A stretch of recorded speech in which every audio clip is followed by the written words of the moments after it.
Assalamualaikum warahmatullahi wabarakatuh. Selamat pagi, selamat siang, dan selamat sore, saudara-saudara semua. Selamat datang di seminar manajemen keuangan internasional dengan tema International Capital Budgeting pada Startup.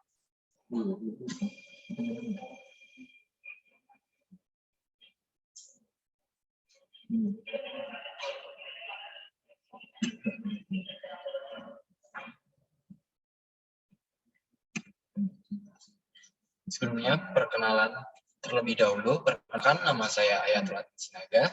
Pendidikan saya pernah pendidikan di Universitas Gadjah Mada di 3 akansi. Saya sekarang sedang belajar di Universitas 11 Maret S1 akuntansi.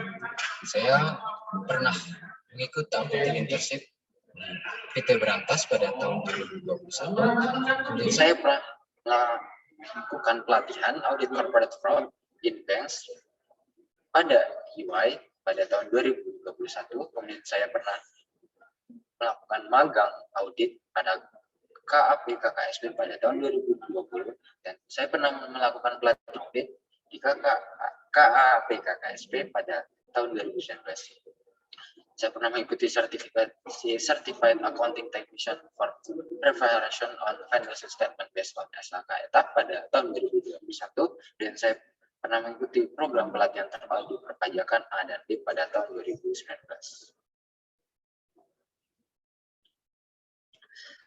Selanjutnya, latar belakang dari topik pada hari ini, pengambilan keputusan yang berkaitan dengan penganggaran modal atau capital budgeting atau yang sering disebut juga sebagai capital investment decision harus dilakukan dengan sangat hati-hati.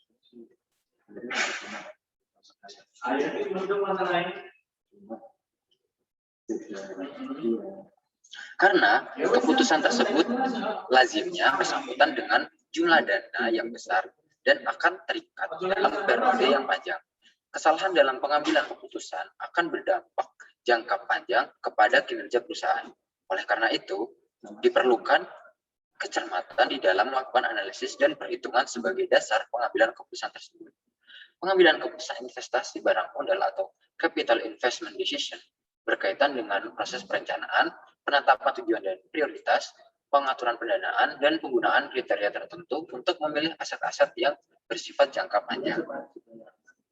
Karena menyangkut sumber daya yang besar pada tingkat risiko tertentu dalam jangka panjang dan mencakup secara simultan berdampak kepada perkembangan perusahaan, maka pengambilan keputusan ini termasuk dalam keputusan terpenting yang harus diambil oleh para manajer. Kesalahan dalam pengambilan keputusan akan berdampak besar terhadap kelangsungan hidup perusahaan. Sebagai contoh, kesalahan dalam pengambilan keputusan terhadap mesin-mesin produksi yang bekerja lebih lamban daripada mesin-mesin produksi yang dimiliki oleh para pesaing akan berdampak pada kecepatan proses produksi dan akan bermuara pada tidak kompetitifnya perusahaan. Hal ini karena pada kondisi persaingan terkini, konsumen menuntut kecepatan penyampaian produk.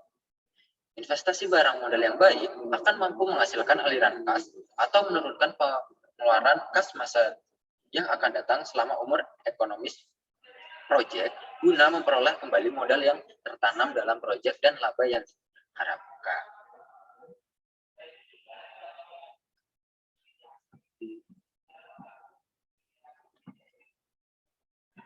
Kemudian pentingnya capital budgeting pada startup yaitu keputusan capital budgeting akan berpengaruh pada jangka waktu yang lama sehingga perusahaan kehilangan fleksibilitasnya. Capital budgeting yang efektif akan menaikkan ketepatan waktu dan kualitas dari penambahan aktifnya. Kemudian pengeluaran modal sangatlah penting.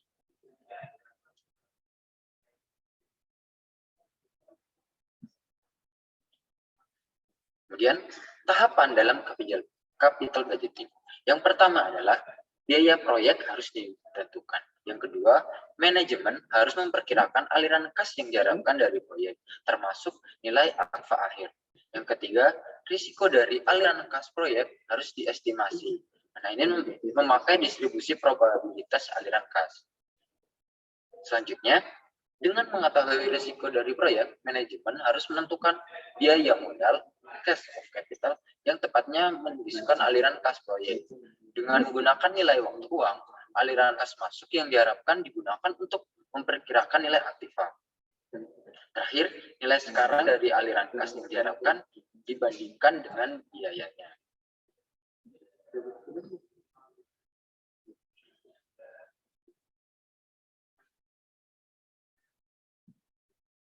Selanjutnya, modifikasi FDI, diversification investment, yang pertama yaitu menarik sumber peminat baru. Kemudian yang kedua, memasuki pasar yang menguntungkan.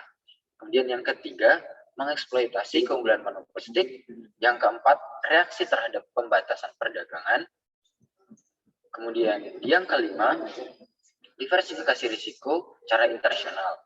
Yang keenam, memanfaatkan skala ekonomi. Yang ketujuh, menggunakan faktor produksi luar negeri. Dan yang terakhir adalah reaksi terhadap pergerakan nilai tukar.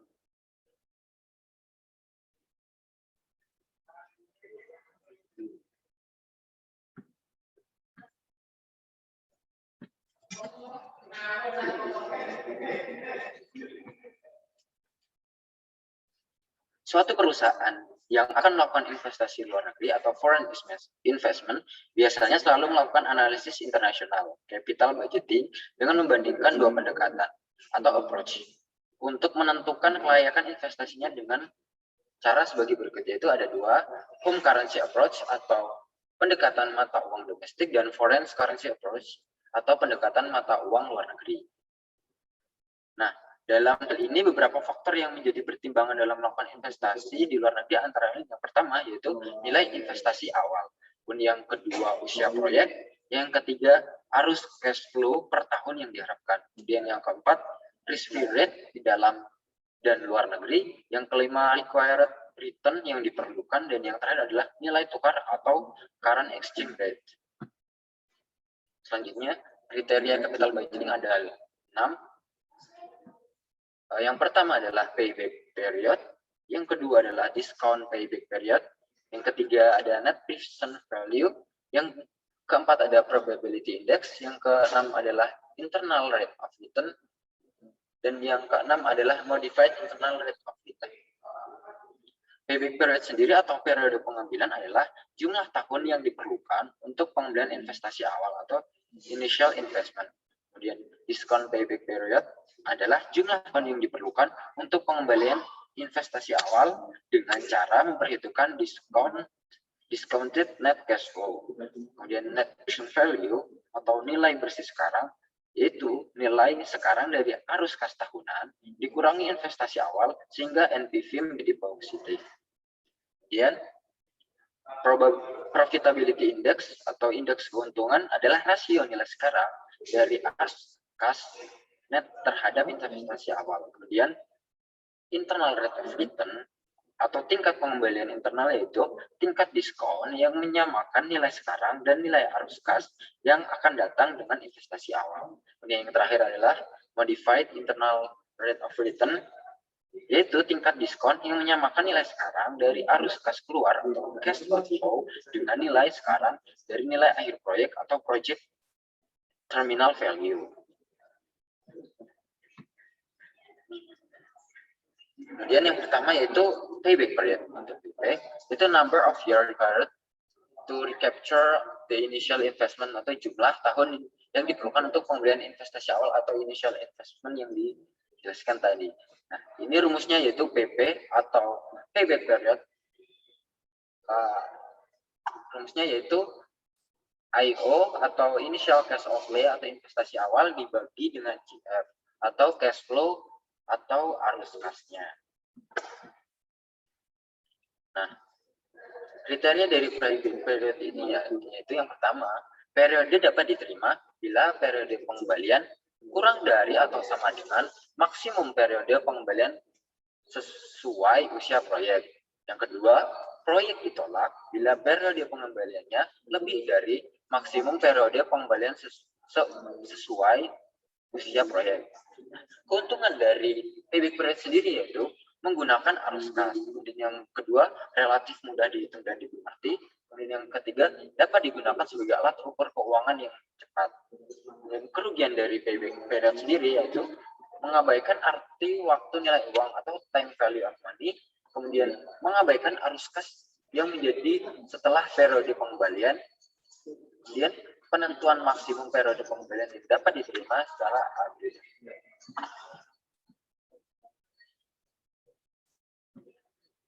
Selanjutnya, discounted payback period.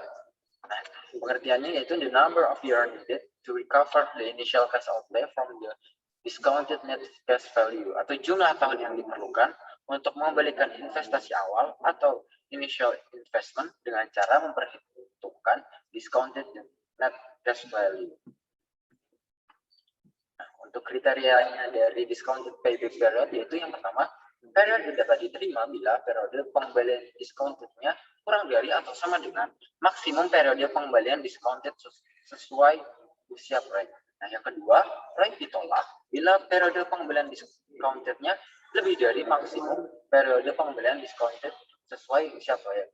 Keuntungannya yaitu menggunakan arus kas, relatif mudah dimengerti, dan menggunakan nilai waktu dari uang. Nah, kerugiannya memerlukan rincian perkiraan jangka panjang dari arus kas proyek.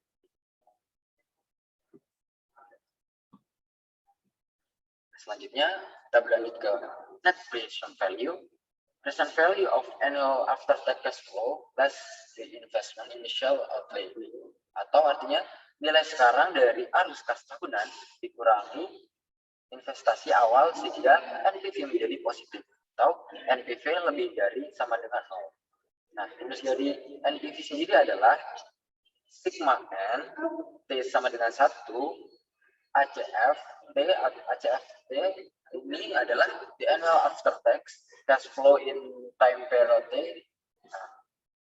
dibagi dengan 1 plus K kurung pangkat T dikurangi IO. K di sini yaitu the appropriate discount rate. This is the required rate of return of the cost of capital. Nah, IO sendiri itu the initial cash outlay atau investasi awal. Nah, M sendiri yaitu the project expected life.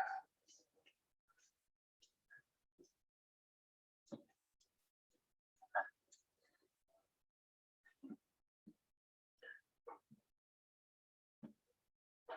selanjutnya ke profitability index. Profitability index yaitu the ratio of the present value of the future net cash flow of the initial outlay. Nah, rasio ini sekarang rasio nilai sekarang dari arus kas net terhadap investasi awal. Nah, rumusnya yaitu PI atau profitability index sigma N sama dengan 1 ACF T dibagi 1 plus K pangkat T dibagi IO atau investasi awal. Nah, kriteria dari profitability index sendiri yaitu proyek investasi layak diterima bila PI lebih dari sama dengan 1. Kemudian proyek investasi tidak layak diterima bila PI kurang dari 1. Nah, keuntungannya sendiri yaitu yang pertama itu menggunakan arus kas, yang kedua menggunakan nilai waktu dari uang, dan yang ketiga konsisten dengan tujuan perusahaan untuk memaksimumkan kekayaan pemegang saham. Nah, kerugiannya sendiri yaitu memerlukan rincian perkiraan jangka panjang dari arus kas proyek. Selanjutnya kita berlanjut ke internal rates of return. Nah, the discount rate that equate the present value of the project's future net cash flow with the project's initial outlay. Nah, tingkat diskon yang menyamakan nilai sekarang dari nilai arus kas yang akan datang dengan investasi awal. Selanjutnya, nah, keuntungan dari internal rate of return yaitu menggunakan arus kas, menggunakan nilai waktu dari uang, konsisten dengan tujuan perusahaan untuk memaksimumkan kekayaan pemegang saham. Nah, kriterianya sendiri, proyek layak diterima bila IRR lebih dari atau sama dengan tingkat pembelian yang disyaratkan. Kemudian proyek layak tidak diterima bila IRR kurang dari tingkat pengembalian yang disyaratkan. Kerugiannya memerlukan rincian perkiraan jangka panjang dari arus kas proyek. Kemudian terjadinya IRR multiple, dan yang terakhir mengasumsikan arus cash flow selama usia proyek direinvestasikan.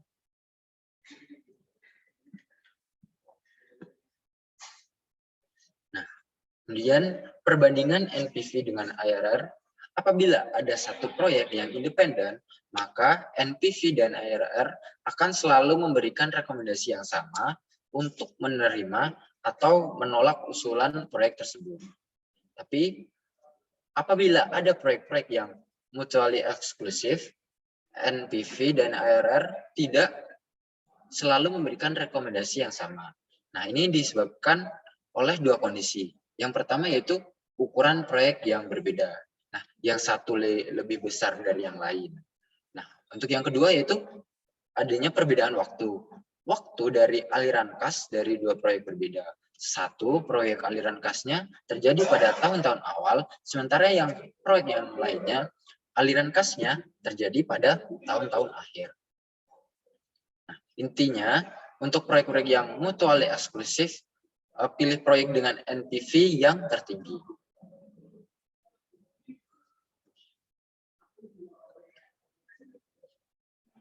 Selanjutnya, Modified Internal Rate of Return atau IMRR. Nah, ini the discount rate that equates the present value of the project cash outflow with the present value of project terminal value. Tingkat diskon yang menyamakan nilai sekarang dari arus kas keluar atau cash outflow yang dengan nilai sekarang dari nilai akhir proyek atau project terminal value.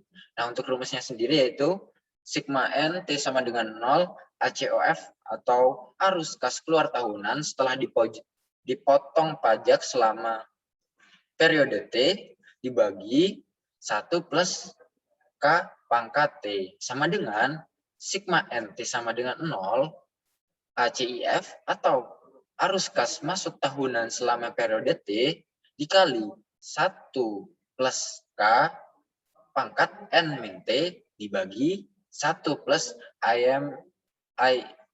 MIRR pangkat N. Nah, untuk PV outflow-nya yaitu TV atau nilai akhir kumulasi compounded yang diperlukan sesuai dengan tingkat pengembalian yang diperlukan pada akhir proyek dibagi dengan 1 ditambah modified internal rate of return di pangkat N.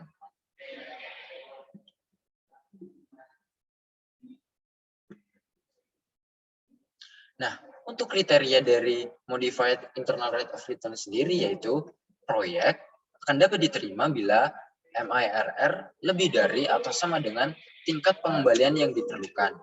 Proyek ditolak bila MIRR kurang dari tingkat pengembalian yang diperlukan. Nah, keuntungannya sendiri yaitu yang pertama menggunakan arus kas, menggunakan nilai waktu dari uang, dan konsisten dengan tujuan perusahaan untuk memaksimumkan kekayaan pemegang saham. Kerugiannya sendiri yaitu memerlukan rincian perkiraan jangka panjang dari arus kas proyek.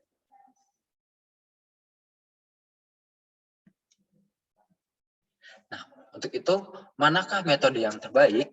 Yang pertama yaitu secara teoritis, penggunaan NPV akan memberikan hasil yang terbaik dalam penilaian profitabilitas investasi. Nah, NPV menunjukkan tambahan kemakmuran real yang diperoleh oleh pemodal atau investor.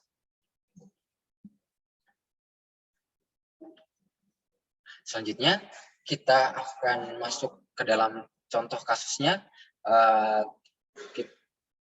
Contoh kasus dari payback period ya. Sebagai ilustrasi dari analisis internasional capital budgeting, di bawah ini akan diberikan contoh dengan menggunakan perhitungan payback period. Nah, kasusnya itu seorang pengusaha membeli sebuah mesin dari luar negeri seharga $10.000 yang memiliki usia ekonomis selama 5 tahun. Mesin tersebut diharapkan akan menghasilkan cash flow sebesar 25 juta per tahun. Nilai tukar pada tahun pertama yaitu 9.000 US dollar dan setiap tahunnya akan mengalami depresiasi 10% terhadap US dollar.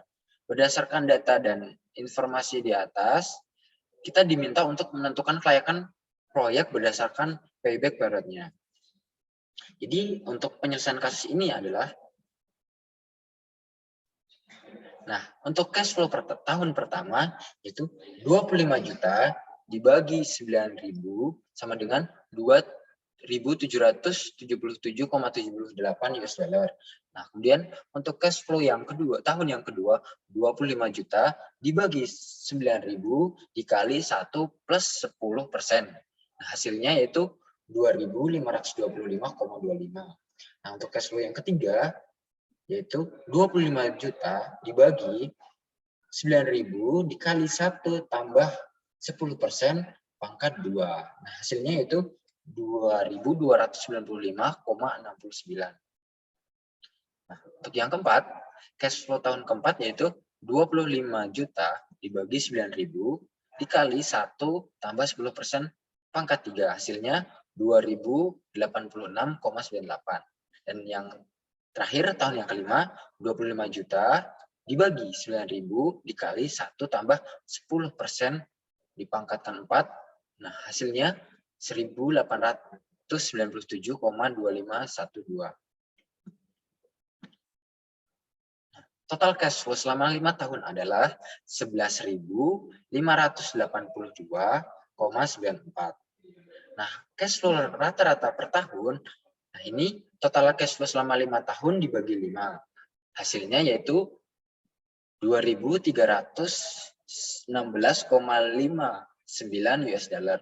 Nah, untuk payback periodnya 10.000 US dollar dibagi dengan 2.316,59 dan hasil dari payback periodnya yaitu 4,3 tahun. Nah, dari data yang telah dijabarkan di atas, proyek investasi tersebut layak dilakukan berdasarkan payback periodnya selama 4,3 tahun yang ternyata lebih kecil daripada usia ekonomi proyek selama 5 tahun.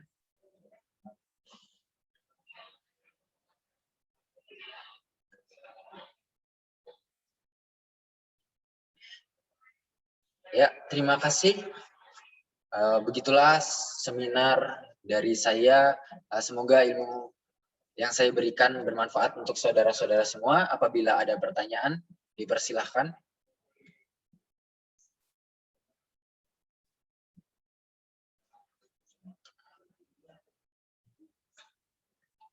Izin bertanya boleh ya Mas Adnan? Baik, Saudari Nurhanisa.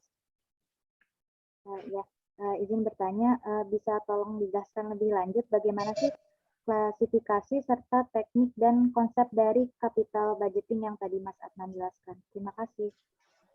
Baik, untuk klasifikasi proyek, perusahaan pada umumnya mengklasifikasikan proyek atau investasi sebagai berikut. Yang pertama yaitu penggantian atau replacement. Nah, penggantian ini dapat dikategorikan menjadi dua, yaitu penggantian untuk kelangsungan usaha. Nah, dan yang kedua yaitu menggantikan demi menurunkan pengeluaran. Nah, selanjutnya expansion. Expansion ini dikategorikan menjadi dua. Yang pertama yaitu expansion produk masih tersedia sekarang. Nah, ini mencakup pembiayaan menaikkan mutu barang masih tersedia sekarang ataupun memperbanyak outlet pemasaran serta pengiriman. Yang kedua yaitu ekspansi produk ataupun pemasaran baru. Nah, ini mencakup pembiayaan menghasilkan produk baru ataupun melebarkan pemasaran menyentuh area yang tak dijamah korporasi. Nah, ekspansi ini menyinggung keputusan strategik dapat menggantikan karakter bisnis korporasi melalui pembiayaan berskala besar dan memakan waktu yang sangat lama. Nah, untuk teknik dan konsep modal dianggarkan, yaitu modal dianggarkan ialah alat bantu untuk mengambil ketetapan apakah investasi yang diajukan dapat ditolak atau diterima. Tersedianya rangkaian tahapan mesti dilalui dalam menilai sebuah investasi beserta perhitungannya. Nah, untuk tahapan yang pertama yaitu menetapkan saldo investasi di awal. Misalnya seperti harga mesin pabrik buatan Jepang. Nah, untuk tahapan yang kedua yaitu menetapkan asal pembiayaan akan dipakai. Nah, dalam kasus ini tersedia 3 alternatif, yaitu pembiayaan mandiri, perbankan, atau separuh pembiayaan mandiri, separuh lagi perbankan.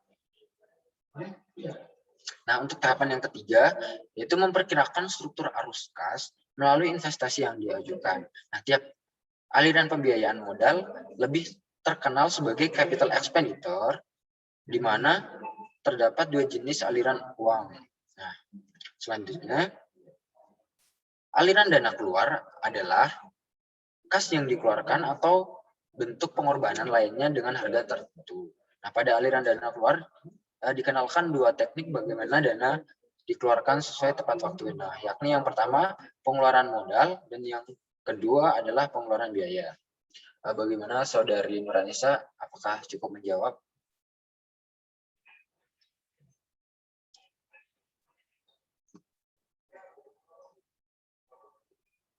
Oke, selanjutnya apakah ada yang ingin bertanya lagi?